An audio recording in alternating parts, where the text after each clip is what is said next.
Hello. Good morning, everyone. Good morning. That's a good morning. Thank you. Today is Sunday, August 14th, and we are doing our weekly public lecture. Today, we have the pleasure of having Rafael Oliveira do a very interesting discussion on the progress of religion or religious thought. As we have often explained, Spiritism is not an exclusive kind of religion. We do not demand that people give up their other beliefs. We don't claim that we have all of the right answers. We don't even claim we have all of the right questions. And thus, it's very important for us as a matter of respect, as a matter of understanding the people who might come through the door here at our center or any centers, spiritist centers everywhere, to understand some of their basic foundational beliefs that have guided them for many, many years. And if they're coming to a spiritist center, they often are looking for some questions and some answers that they haven't found yet. But it doesn't mean that they are prepared to give up on all of their previous beliefs. And also to understand that most religions have much more in common than they have in difference. So looking forward to this lecture today. I will start with a, a quick reading from the book that we like a lot called The Happy Life. It's a little, just a daily kind of thoughts that we like to read. And this was psychographed by Divaldo Pereira Franco from the incredibly fantastic Joana de Angelis Spirit. So today we're talking about the one on page 161. And it talks about the opportunities for moral improvement that life allows should be taken advantage of wisely and immediately. The march of time is inevitable, and on occasion neglected is lost forever. Time and wind never come back. Thus, it is a liberating blessing to utilize every opportunity for inner growth. Stay alert in order to take the most advantage of the hours of your earthly existence. So thank you very much for sharing one of those hours with us here today. Before I call Rafael to come up, a short inspirational prayer as we raise our thoughts to God our Creator, to Jesus Christ our Masters, and all of the spirits that come to this house, that protect this house, that work with us every day.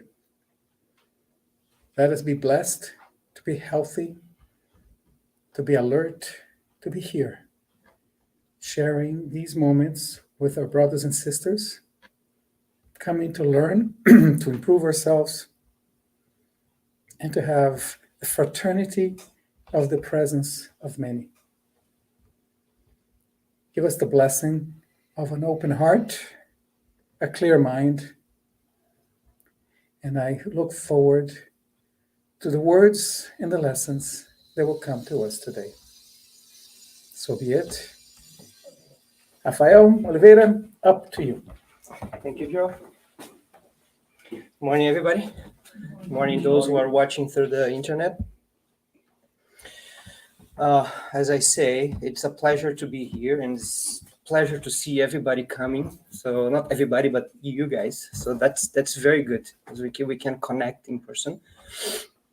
And I'm also pleased for all those who are watching us. They couldn't come, but they're still watching us through the internet, so that we can continue our work. And the title of our presentation today, hello Teresa, is well, I started with the progress of religions, but we talked several times already of how the religions evolved, and I thought that it's much more important to understand the religious thought, which it's a generalization. It's something that is in us, and it's what creates the religions. So my goal today is to demonstrate three main things. The innate religious characteristics of the human being. So that the religion when I use the term religion, I want to invoke what we have inside of us, not a label. Not I'm from this religion, from that religion. We use this term, in my point of view, incorrectly. So religion, it's inside of us. The labels are an exteriorization. It's something that we do because we still cannot connect without words. And every now and then what we discover and what the insights that we have, we freeze and put in a book, and then we don't think about anything anymore. We just follow that. And then we call that religion. What I want to demonstrate is that it's something much deeper.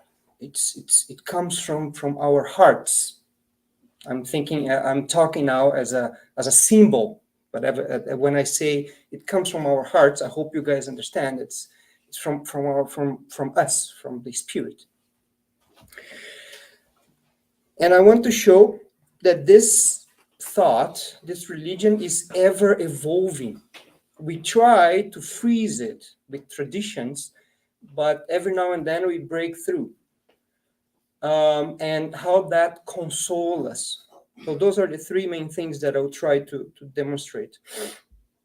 And to start, I wanna tell three stories, three main goals with three main stories. The first one is about a prince. So two of them are about princesses. For some reason, everything happens with princes. Maybe they have a lot of time to think about life. But this prince, he went to war a long time ago in a distant land. And at that time, they used chariots. You know, those small carts that we see in movies that are pulled by horses. And the reason for that is that if you throw a spear, it has some energy from the muscles of your arm. But if you are on a chariot that it's spinning, it's speeding towards an army, when you throw the spear, you have the added energy of the horses to your spear. So it makes it terrible results. So the armies at that time, they all used chariots. And this prince, Arjuna, he's preparing to go to war. So he thinks that war is justified.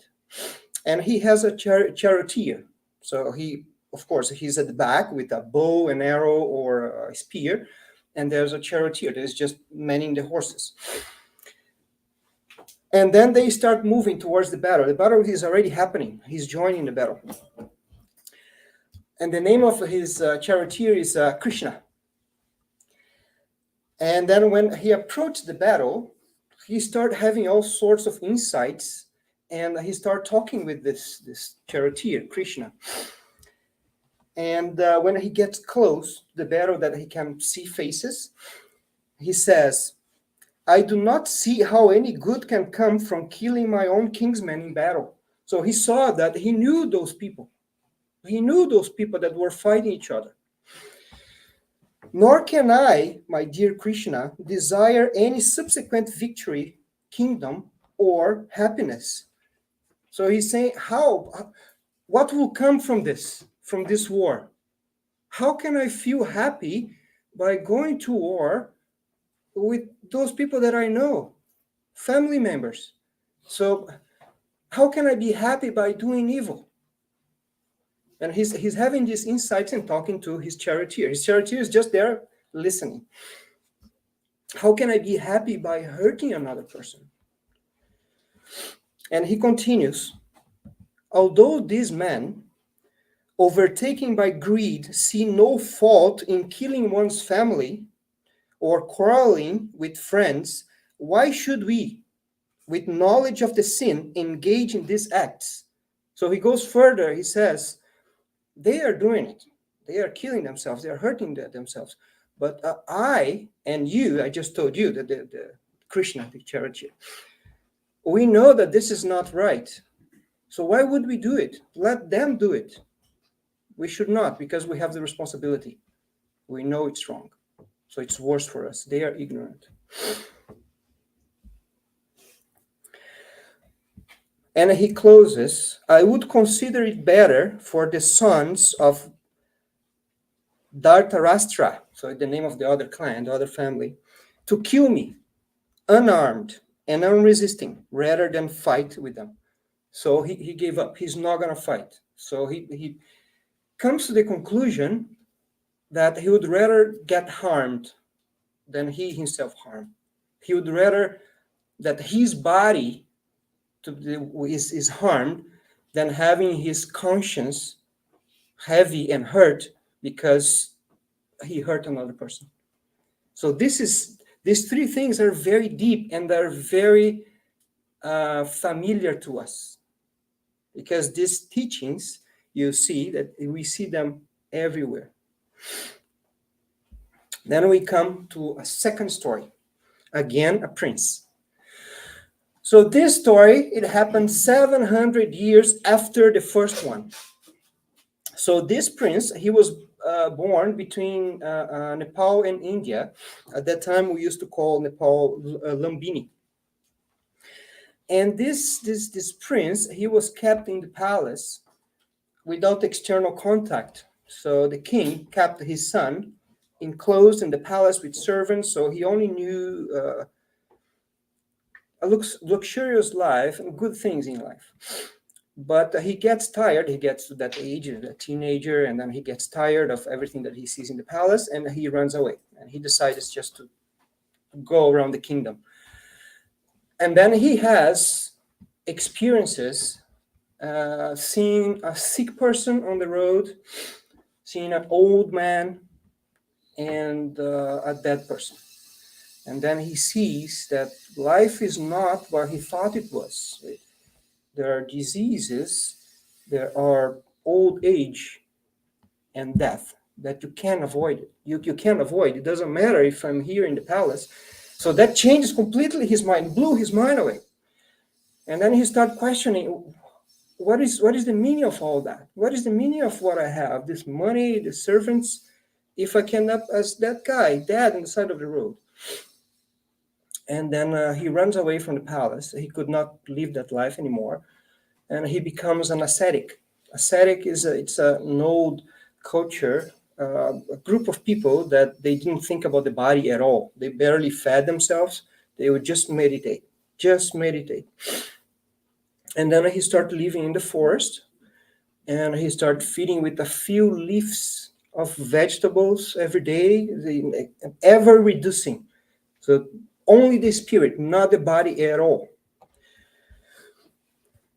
And he was always meditating, trying to find. So at that time, reincarnation was not something that was a taboo. It was something that it's deep rooted in the culture. So he was thinking, I become old or sick, I die, and then I come back and I do the same thing again, and then I come back and I do. What is the meaning of this cycle, this never-ending cycle? And how do I do to stop it, to liberate myself from it? And then he would spend all his day meditating about that. But then he was starving so much that he lost all his strength and he fell on the floor, close to a road. And then a little girl was passing by, saw him there, almost dead, and fed him rice pudding. I don't know where this rice pudding was, maybe in her pocket. So it's a kid, right? And she took that and gave to this guy, and he ate that because he could not control anymore. His body was asking for food. And then he felt strength, and then he had an epiphany. I cannot do that. I cannot live disregarding completely my body. And I cannot live as I was living before with my dad in the palace. I have to find the middle way, the way of the middle, no extremes. Away from self-indulgence and self-mortification. And then he called that nirvana, right? To find the middle way, the liberation. That's what it would liberate us from this cycle of keeping reincarnating and keep suffering. And then he create methodologies. How can I tell these to people? And one of them is that he creates a method that is divided in 8 paths. And one of them that I found very interesting is the right intention. That's one of the 8. And it says that it talks about peaceful renunciation, kindness, and compassion. Another era, another prince, and we see that the concepts, they start overlapping. Now, the third story. This one is 200 years after the first. I'll explain where they come from. I just want to make some drama and suspense. So this third one, it's a man. We see a man, and he's walking through one of the Eastern Roman provinces. So it's the time of the Roman Empire, which is still a range of 1,000-something years. So this guy, he walks everywhere in this Roman province, talking about charity and love, but not everybody agrees with him. And there's a lot of people who see things completely different. And we have the right to have slaves. We are better. They are worse. And this guy, he had followers, as all the others that I mentioned. And people used to follow him. Those who liked what he was saying used to follow him. And then they would listen to those who were against him. And they thought that this guy is too good. He cannot defend himself. So we need to defend him. And then they would go there and have arguments, heated arguments with everybody. And one day, 2 of these followers, after having this argument with those who were against this man, they came to him and reported back, so in saying, hey, we defended you. I know that you are too good to defend yourself, but it doesn't matter. We are here. We got you. We got your back. And then this man looks at them and says, you're just losing time. Why would you lose time? Can you take grapes from the thorns? Why do you think that I didn't engage because I couldn't? I didn't because I don't want to lose time with useless discussions. We have to concentrate on our work, on the good. Don't lose your time with them. Use your time with all these that are following us. Those are the ones that you have to spend your time with. Forget the evil and work for the good. That is the best way. That's the best comeback that we can have for those who do not agree. So you guys probably already guessed where these stories come from. So the first one is from the Bhagavad Gita, with the first chapter, which was written 200 before Christ. So it's one of the main books of Hinduism. The second one, I'm talking about Siddhartha Gautama, the Buddha, around 500 after Christ. And the third one, who is it? It's Christ himself. So I'm talking about Jesus, our master. And the 2 followers were Peter and Philip, that really thought that they had to defend Jesus. And how many times we see this? So the Crusades were all about that. It's the same mind thought, that we need to defend God, we need to defend Jesus. But what I mean is, so these are only 3 examples, but we have this throughout history. So we see that the religious thought is always there. It pops up everywhere. Compassion, goodness,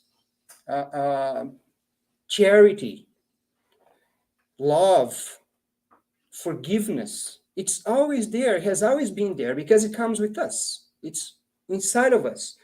None of these 3, Siddhartha Gautama, Jesus, and Krishna, none of them wanted to create a label. Now, this is my teachings, and then you follow this, or you'll have no salvation. That's not what they wanted to do. most of these guys, what they are trying to do is to extract what they know it's inside of us, is to extract the religion and show us. Take it from inside of us and show this is the path that you already know that you have to follow. So why don't you? That's what they're trying to do. So they're inviting us to connect with something bigger than us that we call the divinity, we call God. But these are just words that drive us to synchronize with this type of thought. But they have the words themselves, they have no meaning. We call Jesus. Do you really think that the name of the Spirit is Jesus? I believe that where he is, or she is, or it is, they don't need names anymore. But why do we say Jesus? When we pray, why do we say all these words? It's just to drive, to synchronize our thoughts, which are the most important thing. It's not the words, it's the thoughts. So that's why sometimes then you want to pray and you feel that gratitude, that you see so many things, you don't even know what to say. You don't have to. You don't have to, because the important is the thought. And this is not under any label. This is the religious thought. And when I say religion, is the connection with let me create an analogy. I see, let's say, God as like a pool, a fluid, something that is flowing around us. It's everywhere. You can call cosmic fluid or whatever. So it's something that we are embedded in it right now. And we have the same fluid inside of us, but it's isolated. So we have circulating in us and we have circulating outside. It's isolated. Religion is like opens the door so that these two can exchange and communicate and have the same dynamic.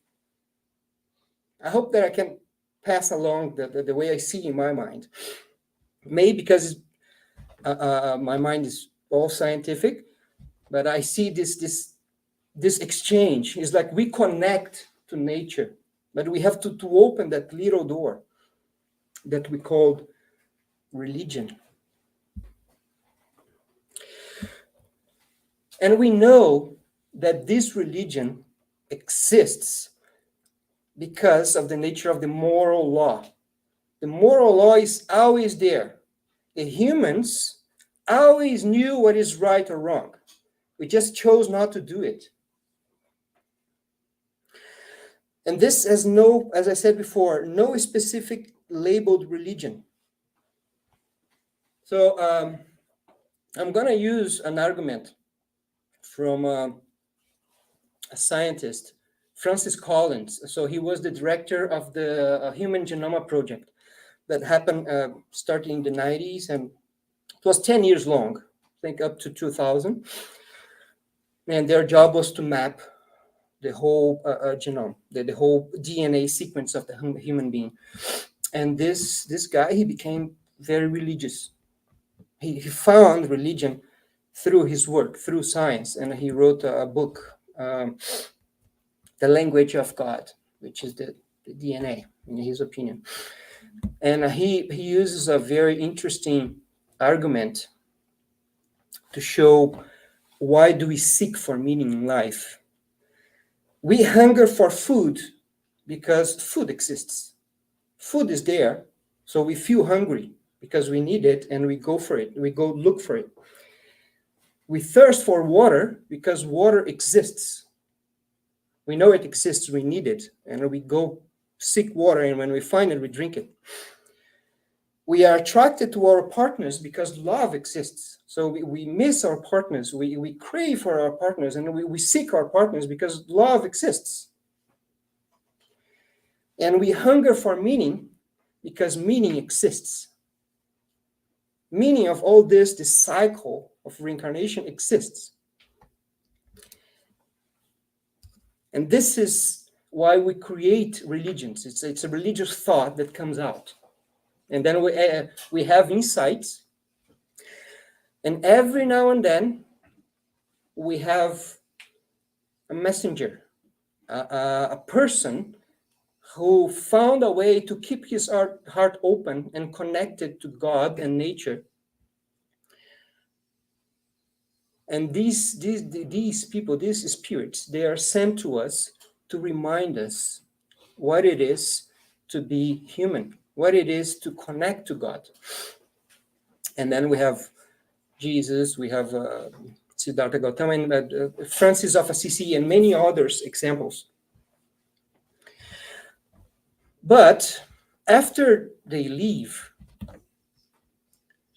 we forget, we keep trying to remember the teachings, but we are still, our religious thought is still primitive. So we have to create symbology, mythology, parables, fixed rules, traditions, ceremonies, types of clothes. So we make it material, because that helps us to remember. The ceremony helps us to remember the teaching. The symbols and the clothes and the movement sometimes, and the words that we use, the formulas, they are designed so that we try to remember what is it that messenger, what is the message. But then somewhere along the road, we forget about the teaching, and we get stuck and frozen in the tradition, in the formulas, so that we just go about as an automatic action, and we don't even think about that anymore. And that's when we need to push forward our religious thought, not the religion or the label, the religious thought, and reconnect to our nature as humans, a nature that makes us question. Does that make sense? Why do we ask? Because, again, remember, we have the religion inside of us. We have this inside of us. And then we listen to something, and it doesn't click. There's something wrong there. It doesn't make sense, because we are trying to connect the flow of the outside with the flow that we have inside. So we are trying to connect with that. And that's when we start seeking for different answers. And that is very positive. It's our nature. So we should not ever stop questioning and looking for answers. Because when we find a place that makes us connect to nature, to God, and we can still use and make questions and seek for answers without feeling that we are doing something wrong, this builds inside of us a connection so strong that when pain comes and something happens in our lives, and it creates that deep pain, not physical pain, spiritual pain, and we lose the shields of pride, selfishness, that pretend confidence that we show to everybody. Everything falls apart, and spiritually we are naked. Everything else we see that it's gone. We are naked. The only thing that we have, it's this connection. Call it faith. And this is what keeps us standing and moving forward. That's what prevents us from just falling with our pride and selfishness. So that's why it's important to never forget our nature as human beings, to seek for meaning and question. Jesus was very good at doing that, at removing the religion from us and show it to us. He was very good. One proof, it's a situation where you all know this story. When there was an adulterous woman, and at that time, tradition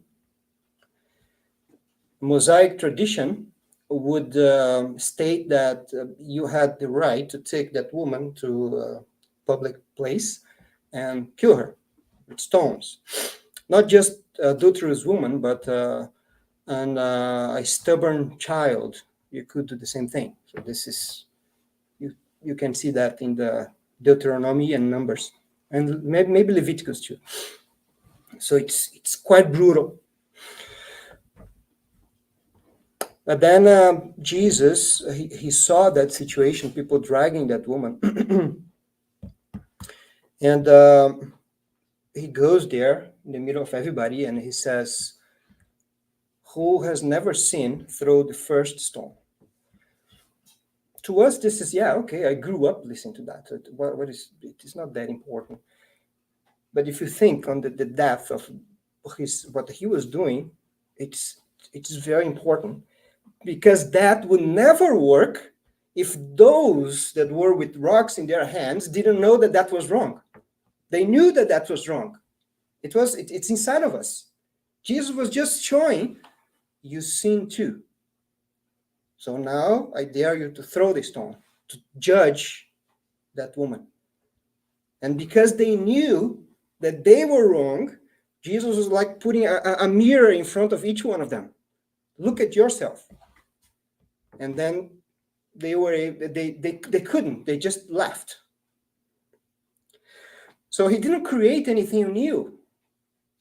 What he did is just showing us what we already have, what we are made of, love. And he continues, then he looks to the woman and says, "Where are your judges?" I don't know, they left. So he said, "I don't judge you either. Go and don't sin anymore." So he's saying, your pain and your judgment is not for me.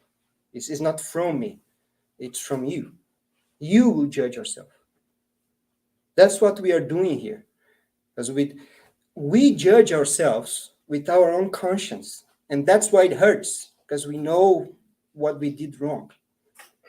And that hurts. It comes back. When we are mature enough, and remorse, it flows. And then we ask God, please let me come back. Let me go back to another incarnation so that I don't feel this pain anymore. So these teachings are all already inside of us. These messengers, they just have the ability to bring it forth and show it to us. That's why sometimes we sit on or we watch Divaldo's lecture, and he says something that it gives us that warmth in our bodies, like we feel exactly. What he did is that he opened that little door so that we can really feel religion, we can really connect to God, and we feel a relief. And that's why we feel so good, because it's relieving. It makes us feel good. It's not his power. It's he just connected us with that part of our heart that was able to open, and we see that's true. That's what we need. That's exactly what I needed to hear. So you see that religion it's much deeper than a label. And the truth, it pops out everywhere. It's not in only one place. We are the ones who freeze that in a book or in a particular tradition or ceremony. And even though if that makes us remember and makes us connect to God, that's okay. But if we see that's something frozen that should not be questioned, even though all the facts are showing that is no longer true, then there's a problem.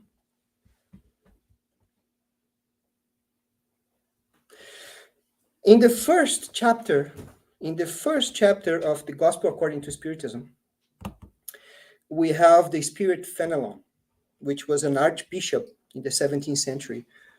And he tells us, Christians, you know that the heart and love must walk hand in hand with science. So what is it why do we need science?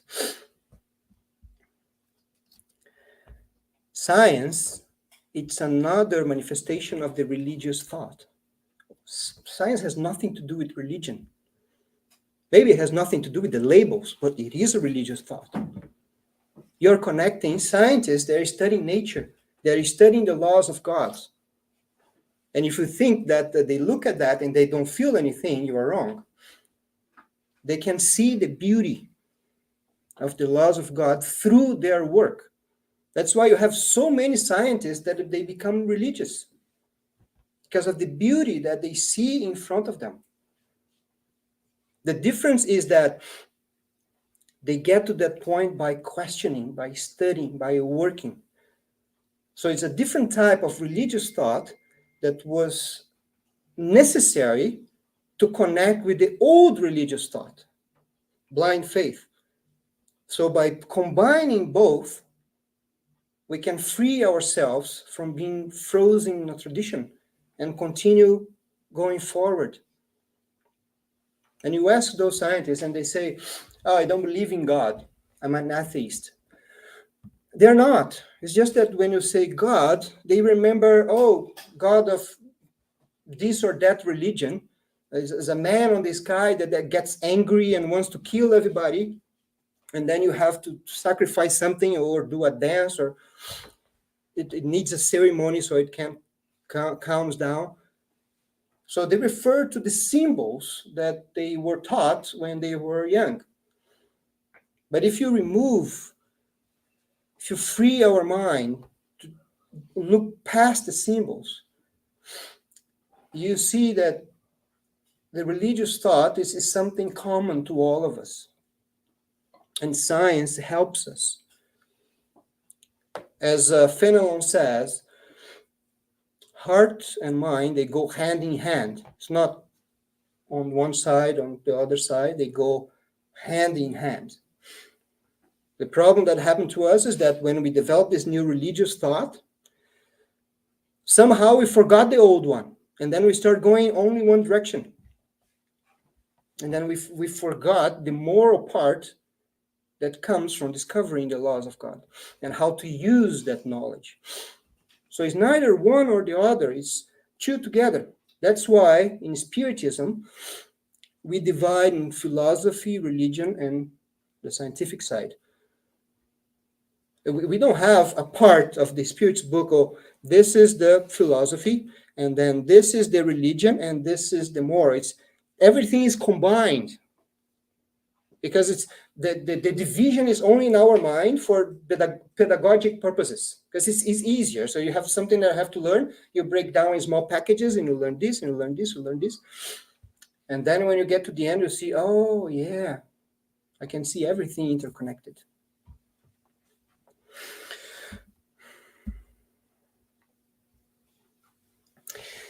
So there's an important statement that I came across when I was studying, which was said by John Paul II in 1992.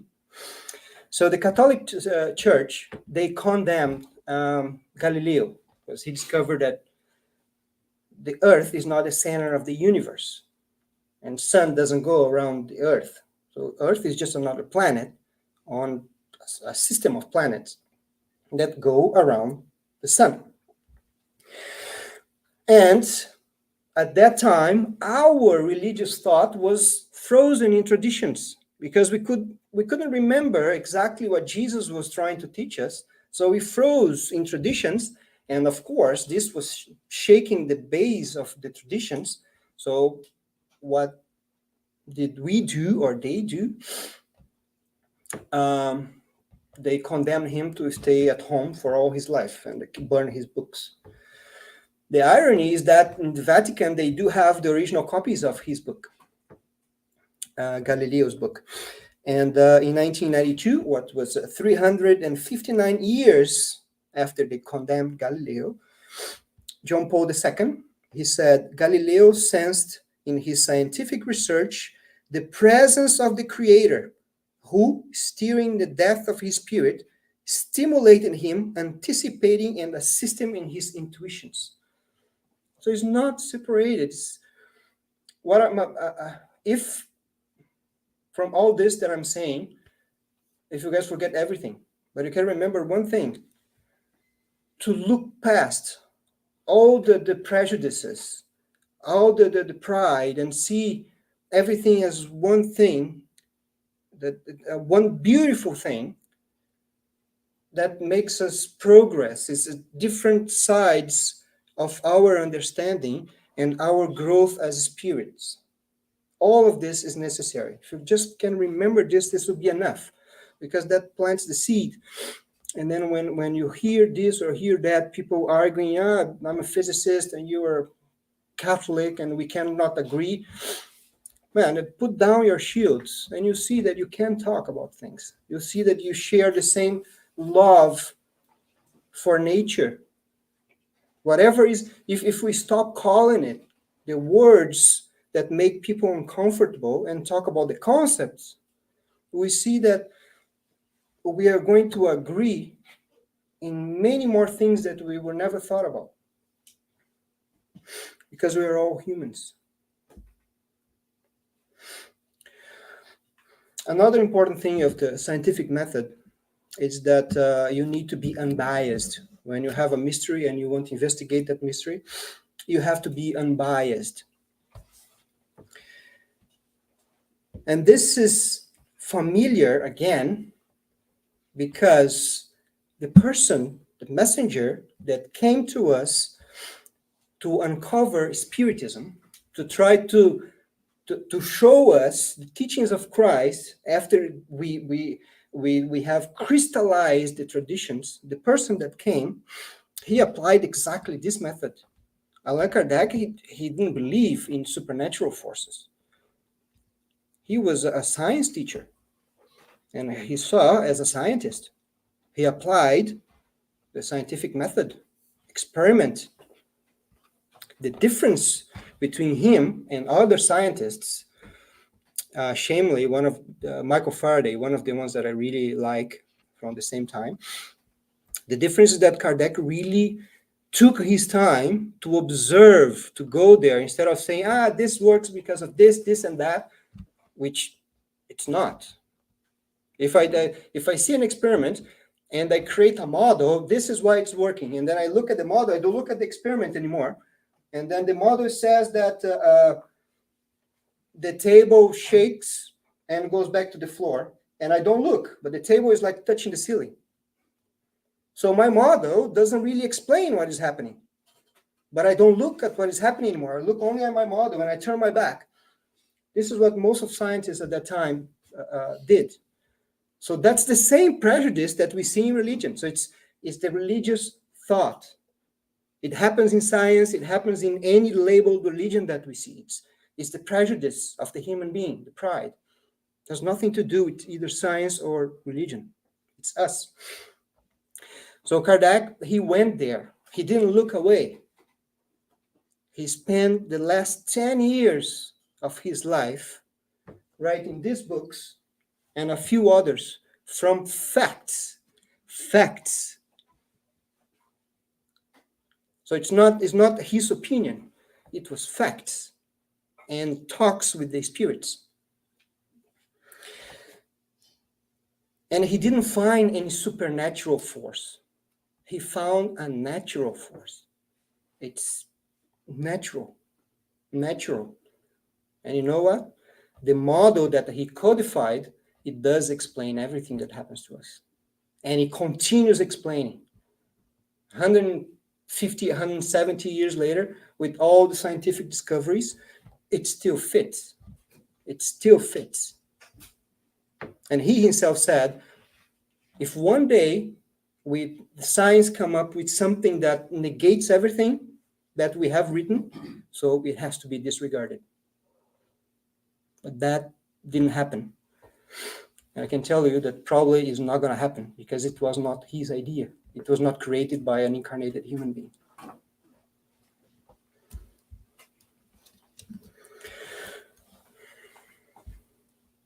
Well, another example is, if I look at the facts, so rocks, especially plutonium, they they decay. So you have a piece of plutonium and you leave it standing there, it starts changing to lead.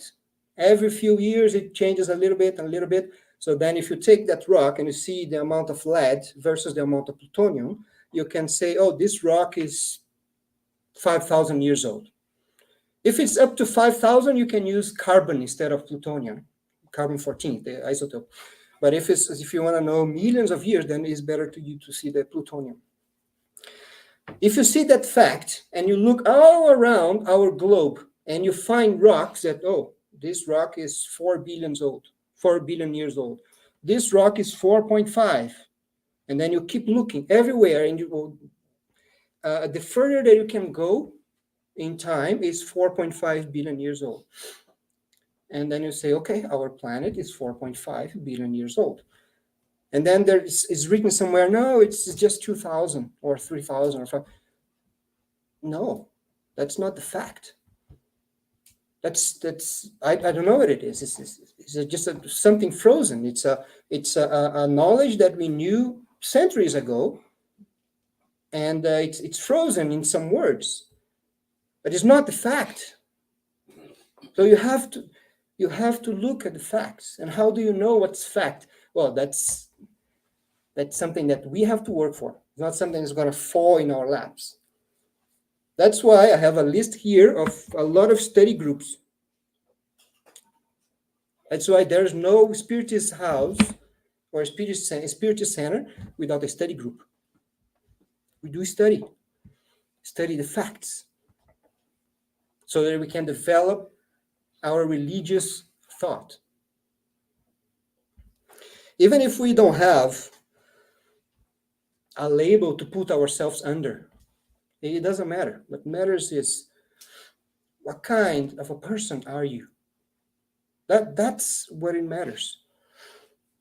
We see books of André Luiz that people get to the colonies and they find churches, they find different types of temples, and they don't mind. There is one very interesting story, I forget the book, which is one temple, only one temple, with some windows and shelves. And then depending on the person's faith, that person would see the images from their religion. And then another person comes from a different religion and sees the same spot and is a different image. So it's very interesting. And for them, it doesn't matter. What matters is, what kind of person are you?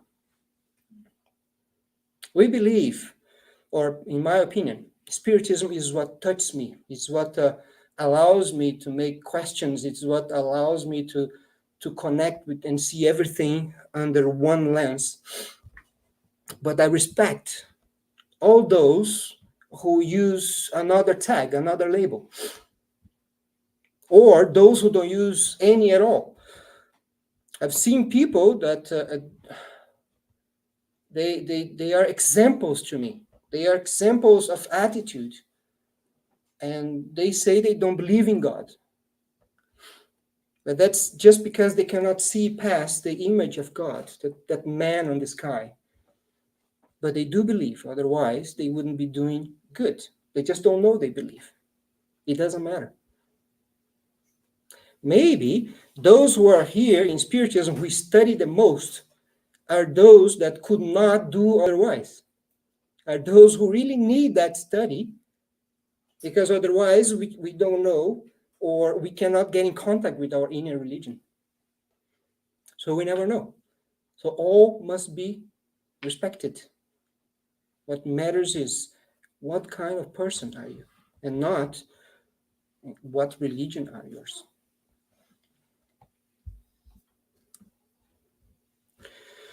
So in the end, it doesn't matter what path we choose. We see that love is a universal law. Those who pursue spiritual growth in any way, even without knowing it, connect to it and feel happiness. We are free spirits, free to choose the path to take and to grow its consequences. We are immortal spirits created by love, this force that pushes us forward and satisfies our hearts. whatever name we may give it now or in the future. Maybe in the future there will be a new theory that we're going to call a different name, and it's, yeah, we know this all along. This is what we call love. Our spirits move towards a state of permanent connection with the universe and its most intrinsic dynamics, or a state of perfection, happiness. This is a law one day to be discovered by science and already known by Spiritism. This is the law of God. Thank you, guys.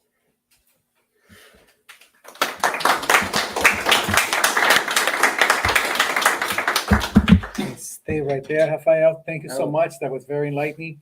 Do we have any questions? No questions. Everybody's so shy. Yes, Tanya. For what I understand, it's like the seed of the religiosity. It's enough. So the difference between religion and religiosity, I think, I don't know if I'm doing saying it right. Yes. And because of the religiosity, we just, can believe in someone, some God or whatever is good for you, and don't have the dogmas, The labels. symbols, the labels, right? Yep. So, because then come the religion is when they start to have the differences and sometimes the challenges. Yeah, what you call religiosity is what I refer to as religious thought, which is the same thing. Something that it comes from us. Sometimes it resonates to a label, a ceremony, a symbol. Sometimes it doesn't. But the most important part is if it helps us to grow as spirits and not to what label we identify with. And in Spiritism, we believe that God has created all of us as simple and ignorant spirits, and that we have evolved over all of our lifetimes, all of our reincarnations. But even that most simplest spirit, when it was first created, has the seed of God, of the laws of God, right? Which drives every civilization that we know of, every individual ethnic group or physically located in the world, everywhere, spontaneously looking for similar things. And as Rafael said very well, explained very well, it's all about connection. We are not built, we are not created to be alone. We're created to connect to God, connect to our world, and connect to each one of us, to brothers and sisters.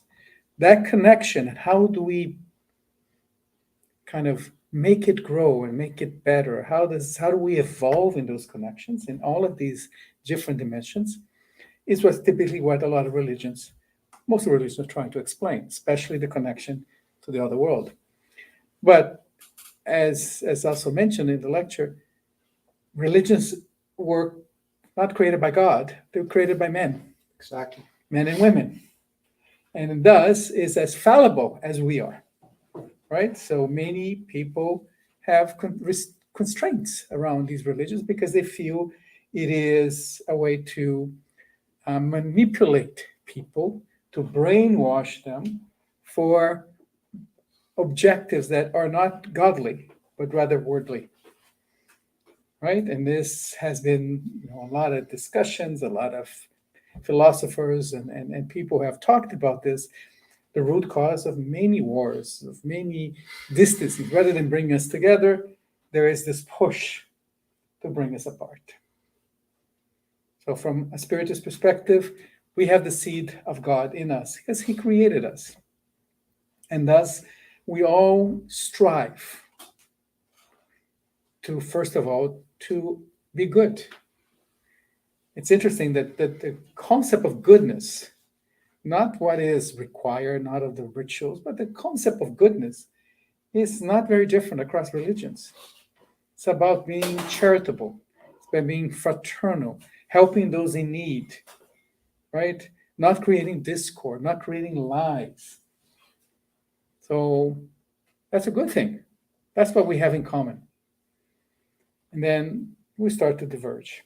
But that's where we are. And progress is often curtailed in a lot of religions because there is this push to be more original, to be more traditional.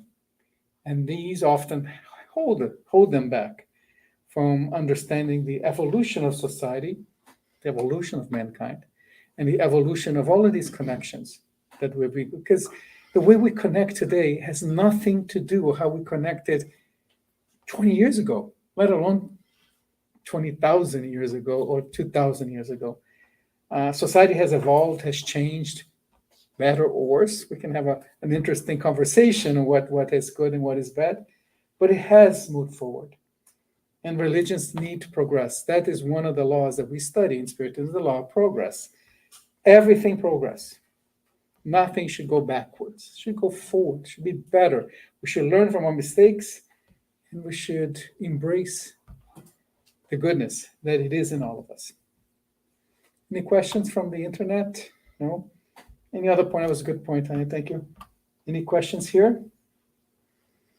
No, I'd like to thank Rafael one more time. Thank you.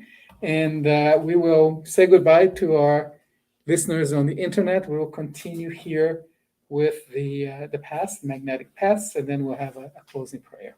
Thank you.